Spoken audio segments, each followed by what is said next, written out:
C'est dans une ambiance empreinte d'émotion et de réflexion que s'est tenue la projection du film L'homme et son destin de Lamine Kapi Camara.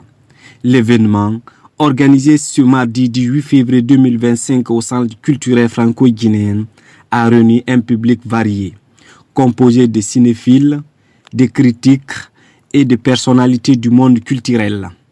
Dans ce long métrage, Lamine Kapi Camara explore avec finesse et profondeur la complexité du destin humain. On est en train de parler de soi de manière relative et en comprenant des événements. Madame Diaka n'a pas dit quelque chose. C'est qu'elle a mis un long temps à me convaincre. Je ne voulais pas qu'on parle de moi pendant que je suis vivant. Surtout que je savais qu'on n'allait pas me critiquer, qu'on allait sortir que des qualités. Alors que je sais, comme chacun de vous, j'ai beaucoup de défauts, j'ai quelques qualités. Et puisqu'on m'a donné la parole, et les jeunes sont là, ils sont très nombreux, j'ai aimé, et si cela n'avait pas été le cas, je n'aurais pas accepté l'hommage qui m'a été fait.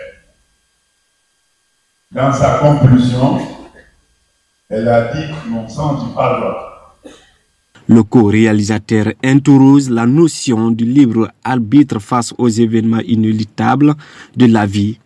Elle a aussi partagé les motivations derrière ce projet et les défis rencontrés lors du tournage. C'est autofinancé, ça a été financé par CBC à 100%.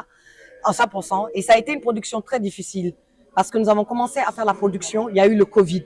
Tonton Kapi est tombé malade, donc on était obligé d'arrêter la prod. On pensait même qu'il allait mourir parce qu'il était vraiment tombé gravement malade. Et ensuite, il a survécu Covid et nous avons continué la prod. Ensuite, il est tombé encore malade une deuxième fois. Il avait eu une maladie qui était très difficile à diagnostiquer. Mais Dieu merci, il s'est remis de cela et donc on a pu achever la production. Le film nous a pris 4 ans à produire.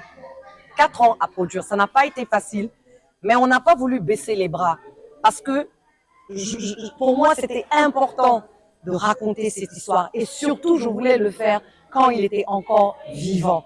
On a tendance à faire des symposiums quand nos héros tombent, ce qui est tout à fait normal, mais c'est encore plus beau de les valoriser de leur vivant.